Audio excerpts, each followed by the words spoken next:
Olá a todos, bom dia, boa tarde ou boa noite, a depender do horário que você esteja visualizando este conteúdo que agora iniciamos neste curso de captação de recursos públicos por meio da plataforma Mais Brasil. Meu nome é Luiz Otávio Bastos, estamos sob a coordenação da colega Silvia Torrião, da Escola de Governo da cidade do Recife, um curso oferecido pela escola que está dentro da dinâmica das atividades da nossa prefeitura da cidade aqui do Recife. O nosso curso ele tem início no dia 4 de novembro e término na data de 26 de novembro de 2011. Estamos dando, como eu já falei, início aqui. Sejam todos bem-vindos. Espero que tenhamos um grande e excelente aprendizado para que a gente possa facilitar, desenvolver meios os mais eficientes possível, né, eficazes, e aquela toda a linguagem da área de gestão, efetividade, que é o que a gente se propõe aqui a estar desenvolvendo enquanto gestores da área de captação. Bom, para esse primeiro momento, eu trago essa introdução, que eu chamo aqui do módulo 1, né, a introdução à operacionalização da plataforma Mais Brasil, em que nós temos aqui o campo de patrocínio, né? Vamos entender aqui quais são as formas de captação que a gente tem dentro das nossas esferas de trabalho, das nossas esferas enquanto gestor da área de captação, tá? Algumas dessas formas de captação a gente está visualizando aqui, que é o patrocínio, certo? Que é a provisão de recursos financeiros. Essa provisão ela pode ser de maneira por meio de recursos humanos ou recursos físicos, né? Por uma organização diretamente para um evento ou atividade em troca de uma associação direta com este, né? E aí a gente tem aí, por exemplo, o Carnaval, o Réveillon, as atividades juninas, né, que ocorre aqui na nossa região, particularmente no município aqui de Recife. E nós temos aí também as festividades religiosas, né, por exemplo, o Morro da Conceição, que teremos a festa do Morro agora, né, da Santa Nossa Senhora da Conceição, agora em dezembro. Então, é uma forma que a gente também tem utilizado bastante de captar recursos aqui no município do Recife. Temos as parcerias público-privadas, que são trabalhadas por meio da Lei 11.079, é uma lei de 30 de dezembro de 2004, né? Então a gente tem aproximadamente quase que 20 anos dessa legislação, em que o contrato pelo qual o parceiro privado assume algum compromisso, né, de disponibilizar à administração pública ou à comunidade, né, uma certa utilidade mensurável mediante a operação ou manutenção de uma obra, né, por ele previamente projetada, financiada e construída. E aqui nós temos alguns exemplos dentro do estado de Pernambuco de parceria público-privada muito exitosa, né, bastante exitosa, ali na região do Paiva, né, talvez é o grande exemplo clássico daquilo que nós temos aqui, né, dessa lógica do campo das parcerias público-privadas. Termos de cooperação, tá? Que é a Lei 13.019, de julho de 2014, então é uma lei mais recente, aí aproximadamente 7 anos, né? Já vai aí, daqui a alguns anos, chegando a 10, em que institui normas gerais para as parcerias entre a administração pública e as organizações da sociedade civil em regime de mútua cooperação, para a consecução de finalidades de interesse público e recíproco. Temos recentemente, aí na gestão anterior do ex-prefeito Geraldo, alguns termos de cooperação foram realizados, né, e beneficiando a sociedade recifense e turistas, visitantes, que foi ali na orla a orla de Recife, né, que pega ali desde da orla do Boa Viagem, passa pelo Pina e vai até Brasília Teimosa. Teve ali um termo de cooperação com algumas instituições, um consórcio de instituições que fizeram parte, né. Temos aqui a Lei de Incentivo ao Esporte, certo? Que é a Lei 11.468 de 2006, né, que permite que empresas e pessoas físicas, né, não somente pessoas jurídicas, mas as pessoas físicas também, investam parte do que pagariam de imposto de renda em projetos esportivos aprovados pelo Ministério do Esporte, né? A essas empresas elas podem investir até 1% desse valor, né, é o lucro real, e as pessoas físicas até 6% do imposto de renda devido, tá?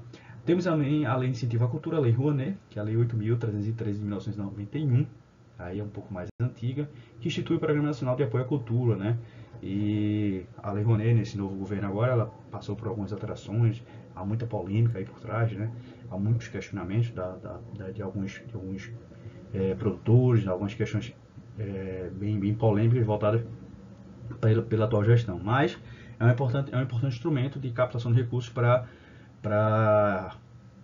a conservação, para a execução execução de algumas políticas públicas voltadas para a área cultural. Temos aí o crowdfunding, ou financiamento coletivo, né, como é bem conhecido, né? É o financiamento de uma determinada iniciativa a partir da colaboração de um grupo, ou pode ser pequeno ou muito grande esse grupo, de pessoas que investem recursos financeiros nela, né? E aí a gente chama de vaquinha virtual, né? Aquela vaquinha virtual, tem alguns sites que trabalham muito bem isso. O crowdfunding pode trabalhar, a gente também tem essas questões do casamento, né? A pessoa compra e aquele dinheiro coletivo retorna para o casal. Então, a gente eu estou fazendo essa analogia, né? Mas a gente está trabalhando aqui na administração pública. Temos aqui no município de Recife, quer impactar trabalho com um pouco dessa lógica desse financiamento coletivo por meio de uma linguagem de crowdfunding, né?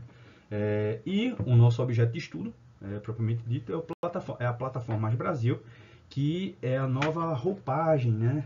Que é o novo guarda-chuva de instrumentos, que entre eles está o que a gente compreende como o SICONV, né? O antigo SICONV, que é o antigo sistema de gestão de contratos e convênios de repasse, né? Convênios e contratos de repasse da União para os entes federados. Quem são esses entes federados? A gente tem os estados, os municípios, e, obviamente, o Distrito Federal. Otávio, e Noronha? Noronha tem que par. Noronha está dentro do bojo de captação do estado de Pernambuco, tá?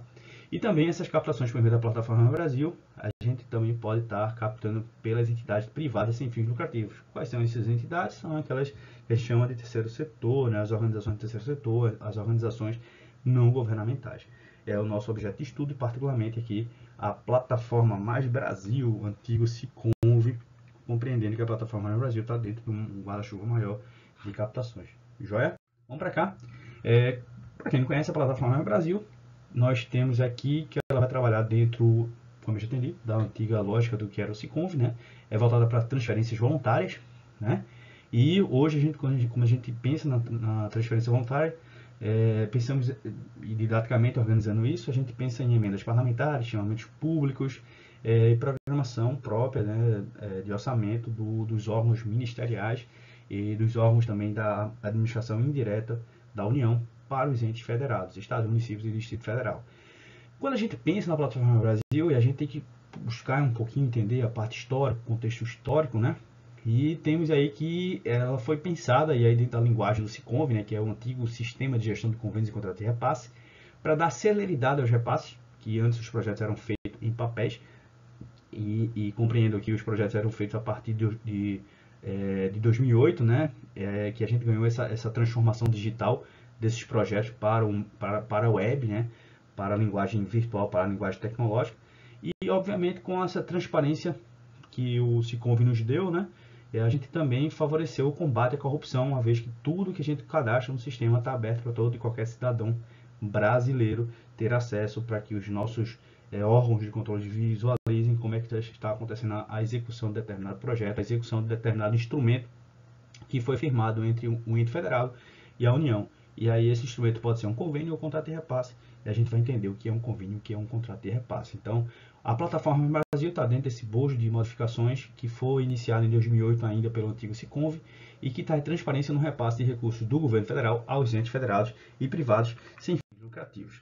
Como eu já tinha dito, essa grande transformação foi iniciada em 2008, que foi pensada dentro da dinâmica do que a gente compreendia como SICONV, né? Foi lançado esse sistema pela Universidade Federal do Rio de Janeiro, a UFRJ, e em 2009 a SERPRO, que é o Serviço Federal de Processamento de Dados, assume a operacionalização do sistema, permanecendo nessa operacionalização do sistema até hoje, que é onde eles trabalham com a parte de tecnologia, né? A parte tecnológica, tecnologia de informação, ou sistemas de informação e comunicação, SICs ou TICs, né?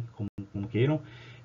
E dentro desse bojo de desenvolvimento de atividades, nós temos também que a operacionalização do sistema é pelo Ministério da Economia, nessa parceria, a parte de TI, fica com a SERPRO, né, a parte de tecnologia, sistemas em si, a parte mais conceitual, vamos colocar dessa forma, e a parte de operacionalização técnica, de colocação dos instrumentos, de verificação de como é que estão sendo construídos os projetos, de análise das propostas, de aceite dessas propostas, enfim, de execução propriamente dito, de análise da prestação de contas, ou seja, do propósito que realmente veio a existir a plataforma Mais Brasil, e antes o SICONV, tudo isso é desenvolvido pelo Ministério da Economia.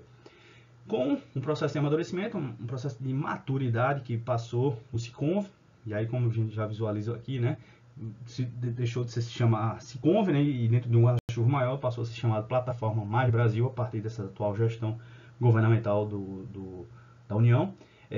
Nós temos aqui o que a gente conhece como rede Siconv, né? O que é essa rede Siconv? Né? São atores, né, parceiros no Brasil inteiro, municípios, estados, entidades não governamentais, que compõem uma rede de interações dinâmicas de trabalho para a construção de alguns relacionamentos e aprimoramentos desses repasses, né, da própria plataforma em si, junto à União e aos demais partícipes desse processo. Né?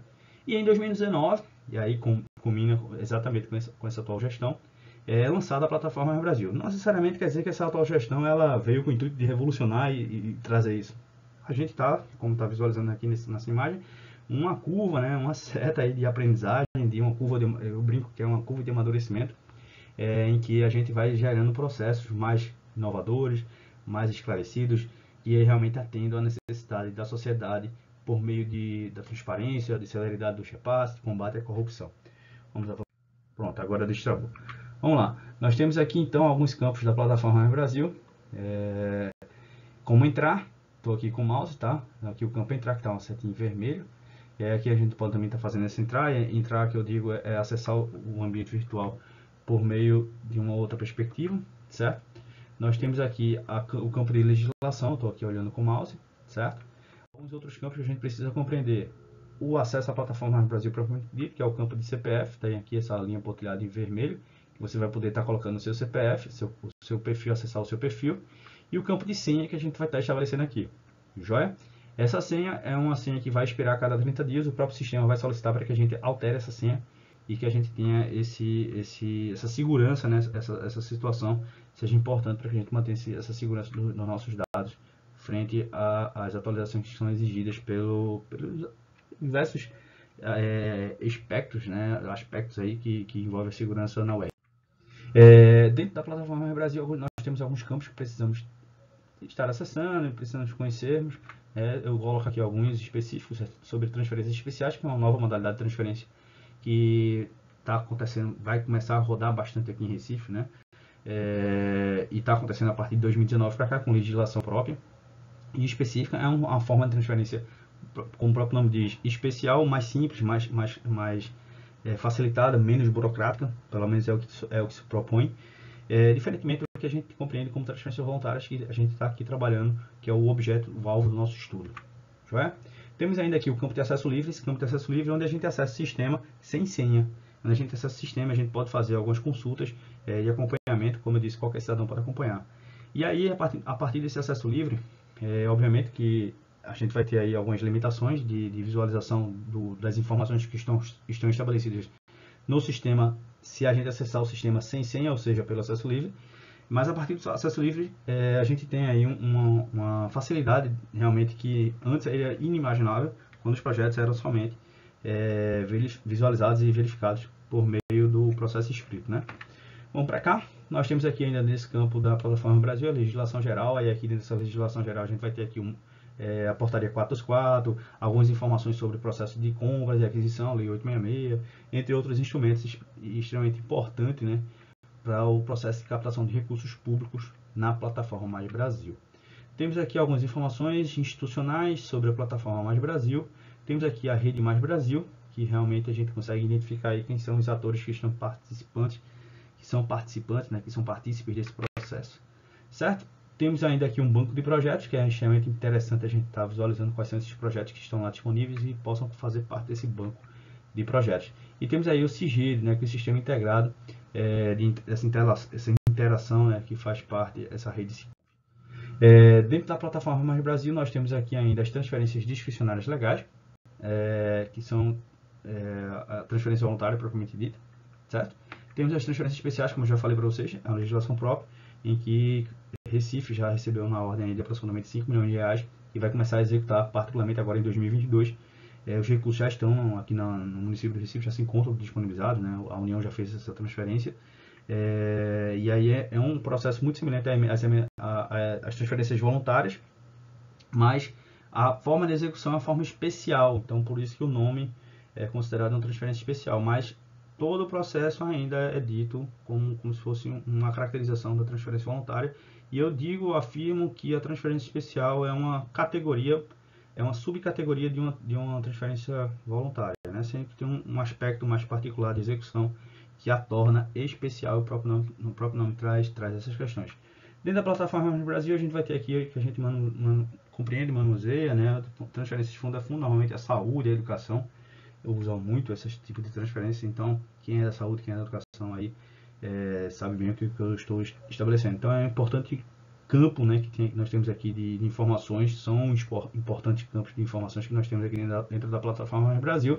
E para que vocês tenham acesso, vocês podem estar acessando e navegando, compreendendo como é que é a navegabilidade do site, da plataforma em si, desse grande portal que é a plataforma Mais Brasil, com um conglomerado de informações, de peculiaridades ali, na medida que a gente vai fazendo essa navegabilidade no site. Então, sejam curiosos e acessem a plataforma Mais Brasil. Na fase proposta, a gente vai ter aqui, que é a parte do momento que a gente começa a pensar o projeto, a parte de idealização do projeto, de formalização desse projeto dentro da plataforma Mais Brasil, até a assinatura daquele projeto, ou seja, da instrumentalização daquela proposta em realmente se tornar um convênio ou um contrato de repasse, né, junto à União. E aí é o momento que o prefeito ou o secretário ou o presidente do órgão, de algum órgão da indireta, o diretor-presidente, alguém, o gestor máximo, né, daquele órgão da indireta, vai assinar aquele instrumento, né, formalizando aquela parceria por meio de um convênio ou de um contrato de repasse junto à União.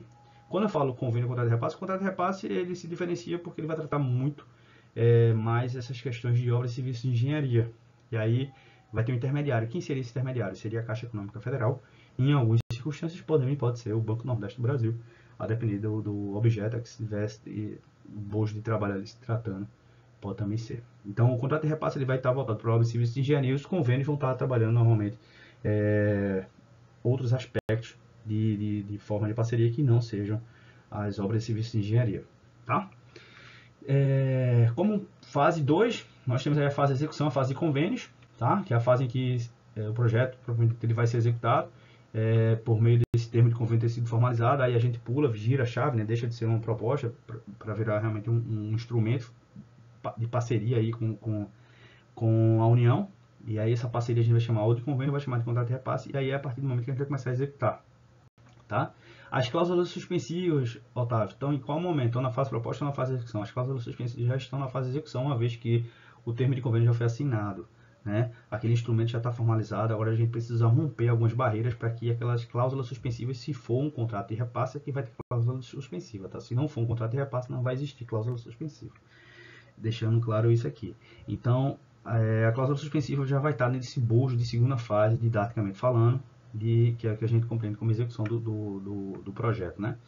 E por última fase, a gente chama aí a prestação de contas, a fase em que está realizada a prestação de contas junto à União, né? No momento que a gente, e aí a plataforma Brasil nos permite inferir isso, nos permite dizer isso, a prestação de contas ela vem a ser aí uma mera formalidade, uma vez que na medida que a gente está executando, a gente vai ter aí essa execução sendo prestada contas, a gente vai estar colocando lá o documento de liquidação, vai estar lá realizando os pagamentos, então tudo isso aí vai estar sendo de alguma forma pensada e facilitando o momento de prestação de contas final, que termina sendo uma mera formalidade.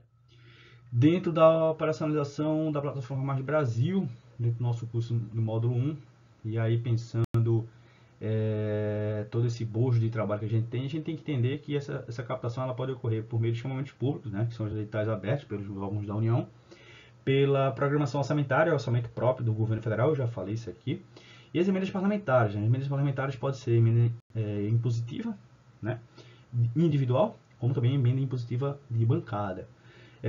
E aí, a gente tem duas distinções aqui. A transferência voluntária, ela vai trabalhar a forma de captação, que é o que a gente tem dos últimos anos, né, que tem se realizado aí no Brasil, que é aquela em que o parlamentar destina uma parte do recurso e atrelar num determinado programa ou objeto, né, e a gente vai executar.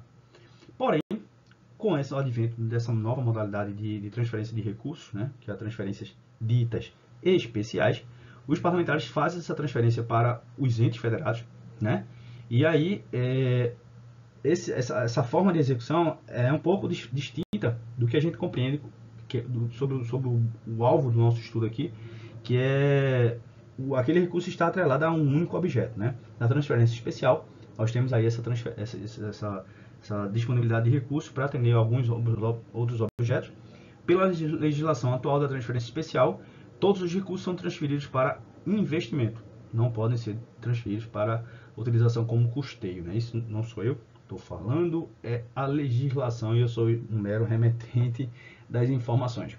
Então, na medida que nós estamos pensando aqui essa forma de compreensão, didaticamente falando, dessa operacionalização da plataforma Brasil, essa introdução do saber, a gente precisa entender que é necessário fazer um planejamento, né, desses entes federados, estados, municípios, distrito federal, entidades sem fins lucrativas para construir esses projetos, né, o que muitas vezes falta na nossa estrutura, particularmente aqui do município de Recife, é pensar projetos antes dos recursos chegarem. Muitas vezes os recursos chegam e a gente depois vai correr para fazer os projetos. A gente tem que inverter essa lógica, né?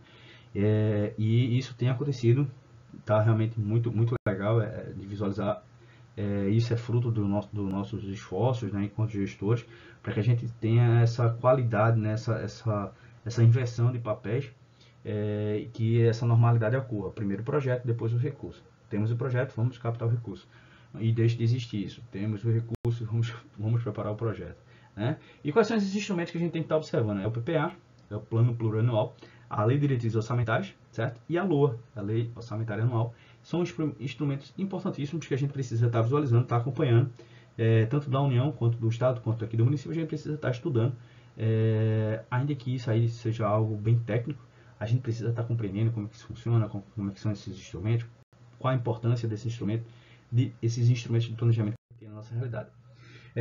Entendendo aqui um pouquinho do que é o PPA, o LDA e LOA, o PPA, ele constitui-se de programas com metas e indicadores para cada 4 anos, ou seja, atinge ao período de 4 anos de uma determinada gestão, compreendendo que o PPA de uma determinada gestão, ele inicia-se a partir do segundo ano de gestão daquele gestor do executivo, né? Então, por exemplo, nosso prefeito João Campos, ele tem o PPA sendo executado este ano de 2021, que é o PPA construído pela gestão do ex-prefeito, nosso Geraldo Júlio, né?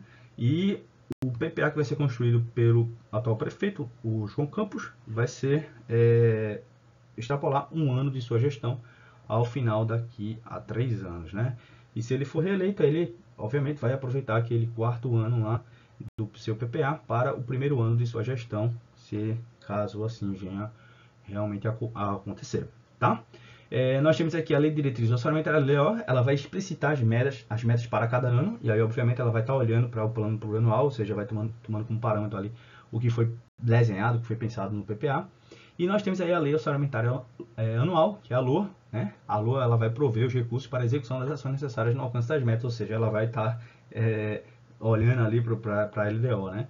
Então a gente tem essas ligações, que são conexões que existem entre que eu chamo, né, que a legislação chama, que os teóricos, né, chamam, são instrumentos de planejamento, que é o PPA, a LDO e a LUA, certo? Nós temos aqui, como eu já tinha dito, as transferências voluntárias, né, são os recursos financeiros despassados pela União, os estados, distritos e municípios em decorrência de celebração de convênios, acordos, ajustes, outros instrumentos similares, cuja finalidade é a realização de obras e serviços de interesse comum, beleza? Isso é a transferência voluntária. E aí a gente vai ter aí, o que a gente tem, como eu já expliquei, o convênio e os contratos de repasse, né? A transferência voluntária é a entrega de recursos a outro ente da federação, a título de cooperação, auxílio ou assistência financeira que não decorra de determinação constitucional. Quais são essas determinações constitucionais? São aquelas, por exemplo, destinadas ao Sistema Único de Saúde, ao SUS, né? É uma decorrência constitucional que determinado percentual da receita deve ser destinada ao Sistema Único da Saúde, que é um instrumento extremamente relevante em nosso país.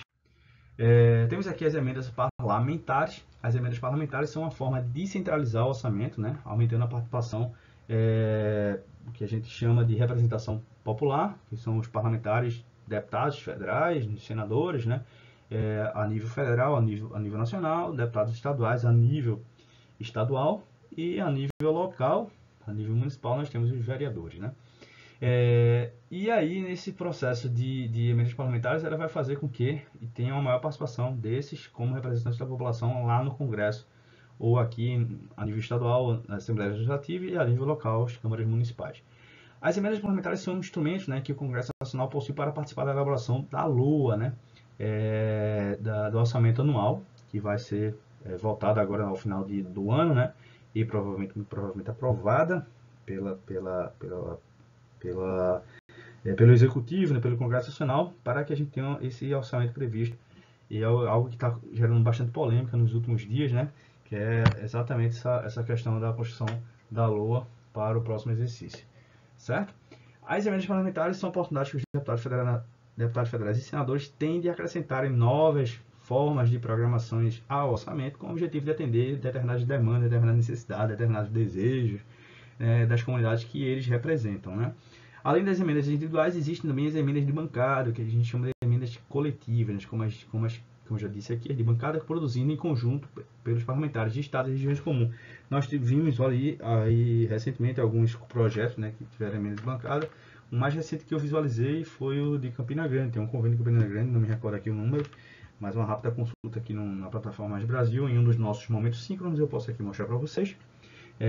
Como é que foi constituído esse projeto. É um projeto de quase, se eu não me engano, de quase 8 milhões de reais disponibilizados para uma determinada obra e reforma, né, a área de engenharia civil lá em Campina Grande.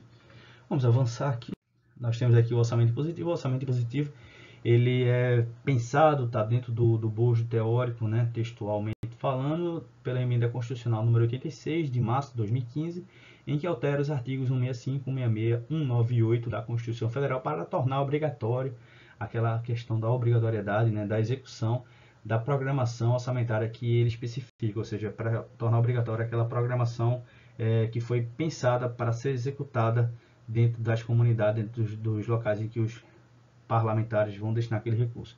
A emenda constitucional número 100, né, de junho de 2019, vai alterar os artigos 165 e 166 da Constituição Federal para tornar obrigatória a execução da programação proveniente de emendas de bancada parlamentares, ou seja, não somente aquela emenda individual, mas também emenda de bancada também é obrigatória dentro desse bojo de trabalho do orçamento positivo. A legislação, pensando em orçamento positivo, vai tornar a execução prática do orçamento da União, né? Considerando que as despesas fixadas na lei orçamentária não são uma autorização para gastar. Não são uma autorização para gastar, mas sim uma obrigação para ser gasto, tá? E aí a gente vai ter essa questão do orçamento impositivo. Isso abre um espaço para que o Poder Executivo não realize algumas despesas previstas no orçamento, né? Trata-se então do chamado orçamento autorizativo, né? Do qual parte das despesas podem ser contingenciadas. Então o orçamento impositivo está dentro dessa dinâmica, né? De não ser somente um orçamento com autorização para gastar, né? Mas sim uma obrigação de gastar. E isso aí é uma importante reflexão que a gente tem quando a gente pensa em orçamento impositivo. Tem aqui algumas informações diferenciando o orçamento impositivo do orçamento autorizativo, né? O orçamento impositivo previsto aí pela emenda constitucional 86 de 2015, emenda constitucional 100 de 2019, em que a despesa consignada no orçamento deve ser necessariamente executada, ou seja, é obrigatório você gastar, tá? Não é uma autorização para gastar, mas é uma obrigatoriedade que você tem que gastar. Já o orçamento autorizativo é uma mera previsão de despesa. Você pode ser contingenciado em algum momento, e a depender das circunstâncias, por exemplo, como uma pandemia, o poder discricionário pode contingenciar aquela receita para que você não gaste, né? Mas já no orçamento impositivo, a receita tem que ser gasta de todo jeito, é uma obrigatoriedade. A ideia de orçamento positivo é mudar então a prática, né? Tornando então obrigatória a execução de todo o orçamento nos termos em que ele foi aprovado pelo Congresso Nacional.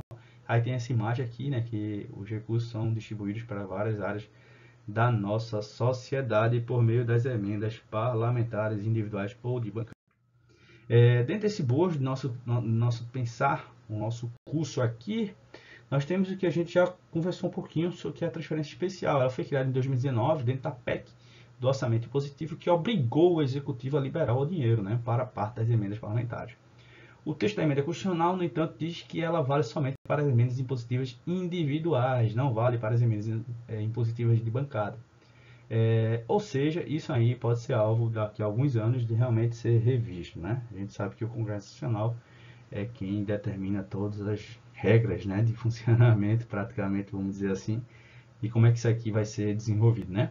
A modalidade de transferência especial foi concebida, né, pela edição da emenda constitucional número 105 de dezembro de 2019. Vejam que é bem recente, né? A pandemia iniciou em aproximadamente aqui chegou no Brasil, né, março de 2020, fevereiro de 2020 ali.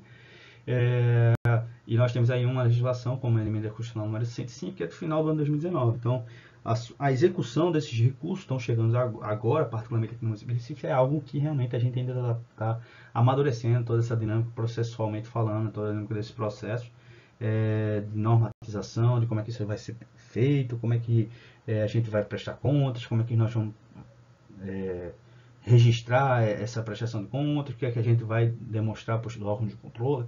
Então tem ainda realmente algo muito a ser amadurecido nessa dinâmica.